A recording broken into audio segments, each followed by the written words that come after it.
My best friend Evelyn used to say we told each other everything. It was the cornerstone of our 30-year friendship, a sacred pact forged in grade school and upheld through marriage's childbirth and the quiet disappointments of middle age. But there is one secret I will take to my grave. It's the story of the summer her son lived in my house, and how in the silent gaping wreckage of my lonely marriage, he taught me what it felt like to be touched again. That secret is a brand on my soul, a constant burning reminder that the most devastating betrayals are not acts of malice, but of desperation. My name is Sarah, and my life was a carefully curated illusion of contentment. I was married to Tom, a man who measured his love in square footage and stock options. He was a good man in the way the world defines it. He was a phenomenal provider. Our house was a sprawling testament to his success, nestled in a wealthy suburb where the lawns were perpetually green and the secrets were kept behind perfectly painted front doors. He gave me a life of comfort and security, and in return he asked for very little. In fact, he asked for nothing at all. Not my opinions, not my passions, and certainly not my time. Tom's work was his real wife. I was the silent, pretty mistress he came home to.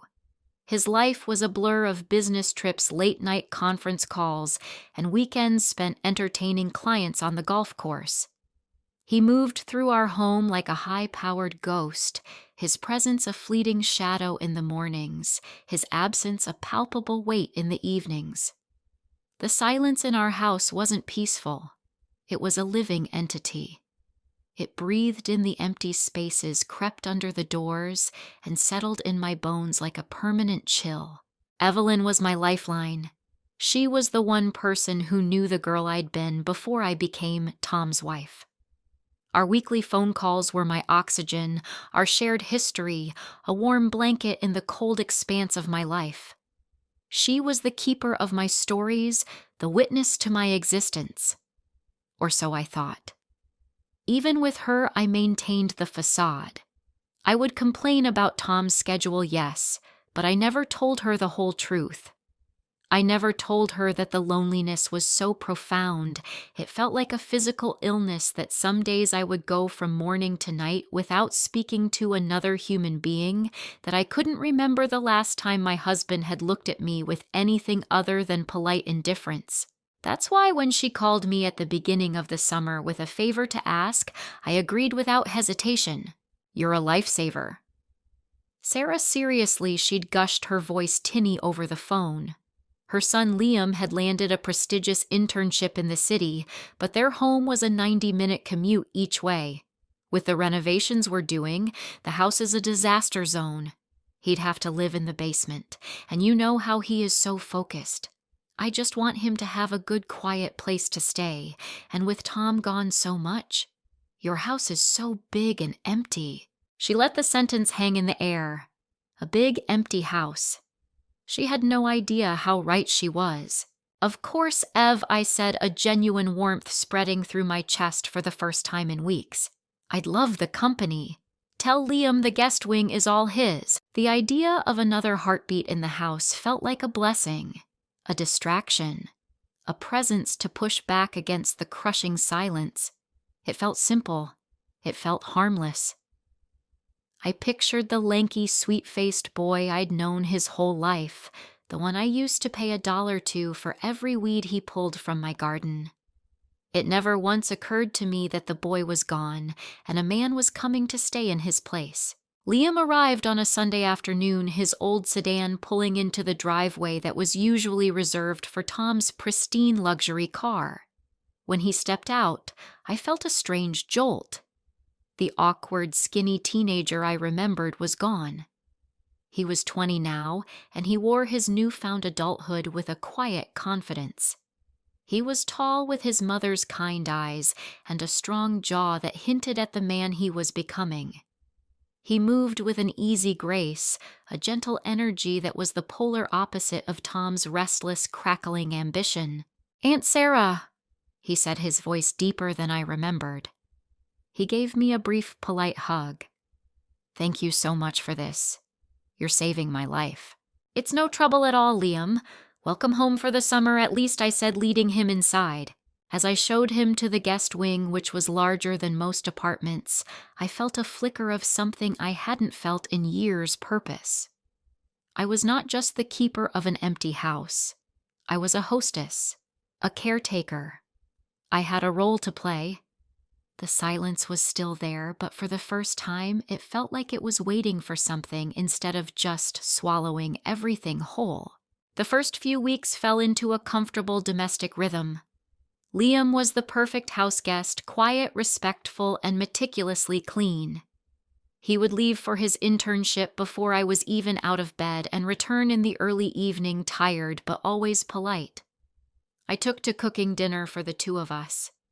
It felt good to cook for someone who was actually there to eat, someone who would notice and appreciate the effort. We would eat at the small table in the kitchen, the grand dining room remaining a silent, dusty museum. Our conversations were light at first. He'd tell me about his day, about the corporate world he was finding both fascinating and soulless. I would talk about my garden, about a book I was reading. We were like two ships passing in the night, sharing a brief friendly signal before continuing on our separate courses. But his presence was a quiet anchor in my day.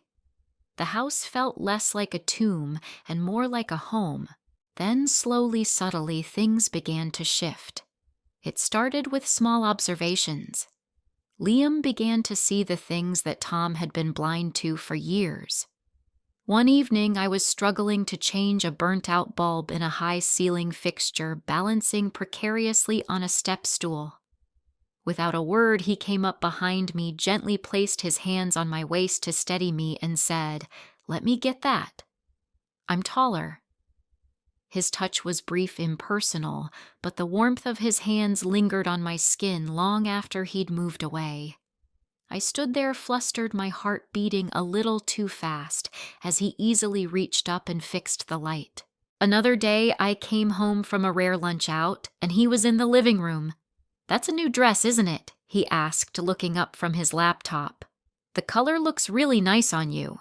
The compliment was so simple, so guileless, but it landed in my chest like a small warm stone.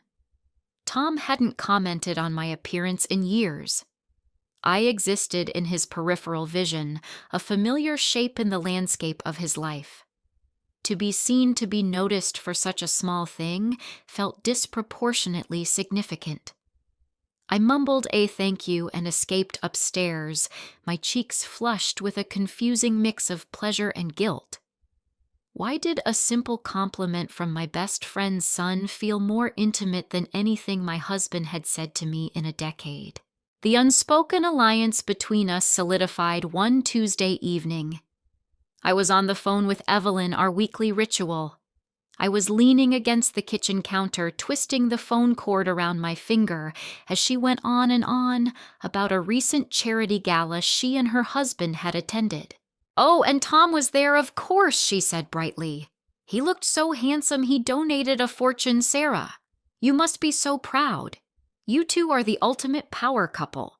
I made a non-committal sound, my stomach twisting into a knot. I hadn't even known Tom was attending that gala. He'd told me he was flying to Chicago for a meeting. The lie was so casual, so effortless. "Yes, he's very generous," I managed to say, my voice sounding thin and hollow to my own ears. When I hung up the phone, I stood there for a long moment, the polished smile I'd worn for the conversation melting away, leaving a stark, raw pain in its place. I turned, and Liam was standing in the doorway, a book in his hand. He hadn't been there a moment ago. He must have come down during the call. His face was unreadable, but his eyes held a deep, knowing sympathy. He had heard. He knew. He didn't say a word. He just gave me a small, almost imperceptible nod, and in that silent gesture, a powerful secret was shared. He was a witness to my invisible life. He saw the cracks in the perfect facade. And in that moment, I felt a bond with him that was deeper and more real than the 30-year friendship I had with his mother. The true turning point came on the weekend of our 15th wedding anniversary. Tom had promised me a weekend away, a quiet little inn on the coast. He'd sworn he would clear his schedule. I'd allowed myself a flicker of hope. I'd bought a new dress. I'd packed a bag. On Friday morning, an email arrived.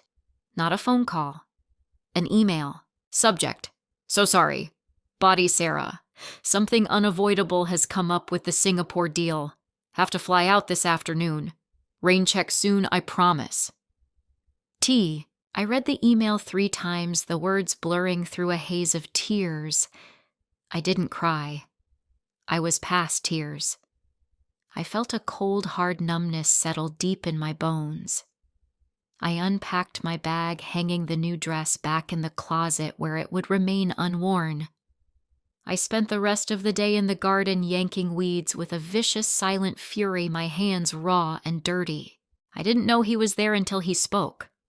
"You okay, Sarah?" I looked up. Liam was standing on the edge of the patio, his hands shoved in his pockets. He was looking at me, his brow furrowed with genuine concern. "I'm fine," I lied, my voice thick. He didn't believe me. He walked over and knelt in the grass beside me, his gaze falling to my red dirt-stained hands. "He canceled, didn't he?" he asked softly. I couldn't speak. I just nodded, a fresh wave of humiliation washing over me. He was quiet for a long moment. I expected him to offer a platitude to make an excuse for his father's friend. Instead, he said, "That's not right. It's your anniversary. He shouldn't do that to you." His words were simple. They were direct. And they were the most validating thing anyone had said to me in years. He wasn't defending Tom. He wasn't telling me to be understanding. He was taking my side. He was seeing my pain and calling it by its name. I looked at him, then this young man who was my best friend's son, and I felt a dangerous tidal wave of gratitude and affection that terrified me. He was the only person in my life who seemed to see me as a human being with feelings that mattered. The lines began to blur after that, melting away like watercolor in the rain. The polite distance we'd maintained was replaced by a comfortable, easy intimacy. We started watching movies together in the evenings, curled on opposite ends of the massive sofa in the media room. One night, a chilly breeze came through the open window. I shivered, wrapping my arms around myself. Without a word, Liam stood up, pulled a soft cashmere throw from the back of a chair, and came over to me. As he draped it over my shoulders, his fingers brushed against the bare skin of my neck. It was an accident, a fleeting electric touch, but it sent a bolt of lightning through my entire body. I froze my breath, catching in my throat. He was so close. I could feel the warmth of his body, smell the clean, rain-like scent of his cologne. It was an intoxicating, terrifying proximity. He pulled his hand back quickly, a flicker of something confusion awareness in his eyes. "Sorry," he mumbled, retreating to his side of the sofa. "Thank you," I whispered, my voice barely audible. I pulled the blanket up to my chin, but it wasn't the cashmere that was warming me. It was the memory of his touch, a phantom heat that was spreading through my veins, both thrilling and sickening me. The role of Aunt Sarah felt like a costume that was suddenly 2 sizes too small, itchy and suffocating. The night it happened was heavy and humid, the air thick with the promise of a storm that wouldn't break. Tom was in London. Evelyn was on vacation with her husband in Italy. We were alone, isolated from the rest of our lives. I'd had 2 glasses of wine with dinner more than usual, and I felt a reckless, melancholy buzz. We were sitting on the screened-in porch, watching the heat lightning flash silently in the distance. The conversation had drifted into more personal territory. I found myself talking about my dreams before I'd met Tom of opening a small art gallery, of traveling. Dreams I had packed away like old clothes. He listened intently, his chin resting on his hand. "Why did you stop?" he asked. "Life happens," I said, with a sad, dismissive shrug. "You get married, you compromise. It sounds like you did all the compromising." he said, his voice quiet but firm. He looked at me, his gaze direct and unflinching. He doesn't see you, Sarah. He doesn't see how incredible you are. My name on his lips without the ant in front of it sounded both strange and wonderful. My heart ached. My mom doesn't see it either. He continued, his voice dropping lower. She sees her best friend who has the perfect life. She sees the big house and the successful husband. They all see the frame. They don't see the picture inside it. He paused, his eyes holding mine in the dim light. I see it. I see you. There it was. The ultimate validation. The one thing my soul had been screaming for. He saw me. My carefully constructed composure crumbled. Tears I didn't even know were there began to well in my eyes. He reached across the small table that separated us, his hand covering mine. His touch was warm and sure. It wasn't a gesture of pity. It was a gesture of profound connection. Don't, he whispered, his thumb stroking the back of my hand. Please don't cry. I should have pulled my hand away. I should have stood up, made an excuse, and run. Every rational thought in my head was screaming at me a siren call of warning. This is Evelyn's son. This is a boy you've known since he was born. This is wrong. But my body, my starved and lonely heart refused to listen. I turned my hand over and laced my fingers with his. It was a surrender, a silent acknowledgement of the current that had been pulling us together all summer. He moved from his chair and knelt on the floor beside me, so we were at eye level. He still held my hand, his other hand coming up to gently cup my jaw, his thumb brushing away a tear on my cheek. Sarah. He breathed, his voice thick with 1,000 unspoken things. The world narrowed to the few inches between our faces. The scent of the impending rain, the sound of the crickets, the weight of his hand on my skin. He was going to kiss me. I knew it. And I knew with a sickening certainty that I was not going to stop him. He leaned in, his eyes searching mine, giving me one last chance to escape. I didn't take it. And then his lips met mine. The kiss was everything I had been missing. It was gentle. It was tender. It was filled with a desperate, aching sadness. It wasn't the hungry kiss of a boy, but the deeply felt kiss of an old soul who understood my pain because he had his own. It was a kiss of shared loneliness, of two people finding a fleeting, impossible solace in each other. It was the most profound betrayal of my life, and for 10 shattering seconds it felt like coming home. Then the storm broke. A loud clap of thunder rattled the windows, and it was as if the sound broke the spell between us. We pulled apart, a gasp of horror escaping my lips. The reality of what we had just done crashed down on us with the force of the sudden downpour outside. We stared at each other, our faces illuminated by a flash of lightning. The tenderness was gone, replaced by a mutual, sickening panic.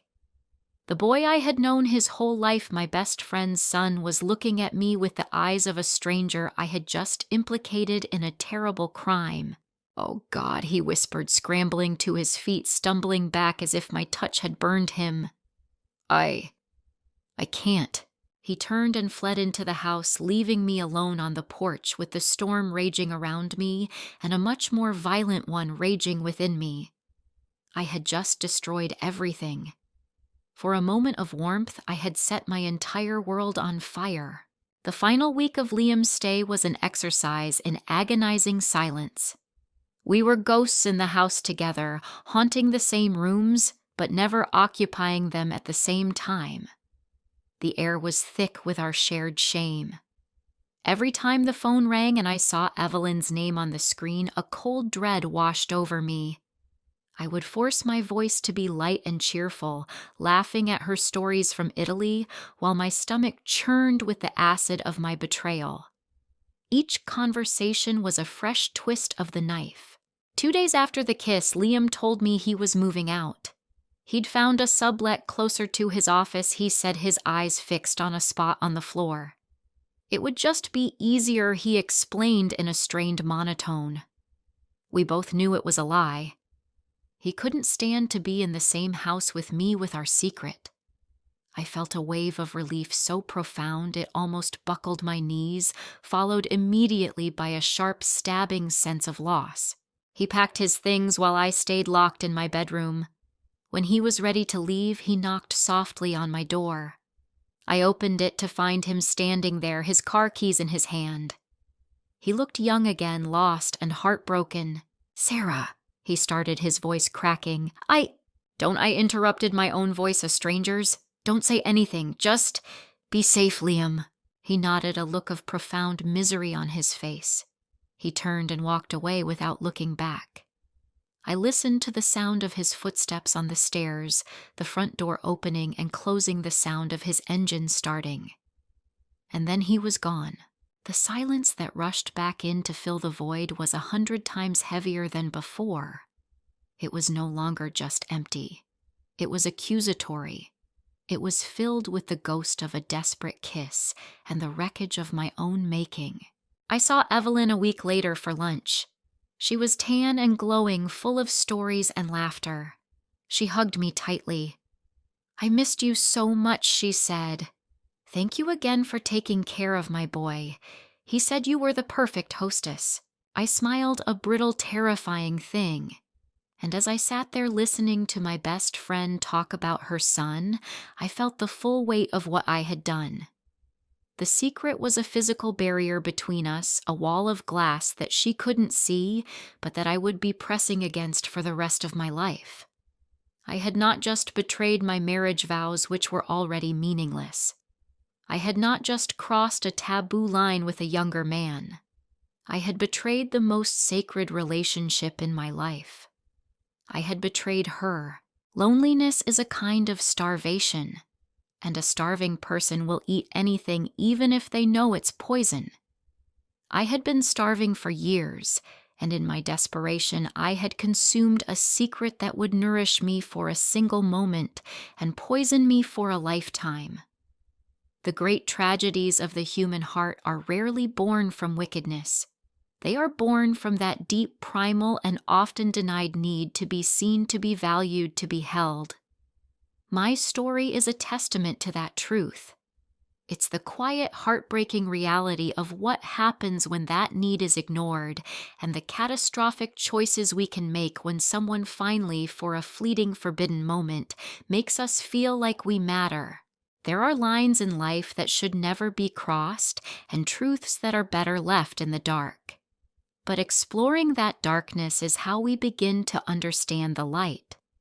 If you are intrigued by stories that delve into the complex, often uncomfortable nature of human connection, be sure to subscribe and join us. For it's in the most difficult stories that we often find the most important truths about ourselves.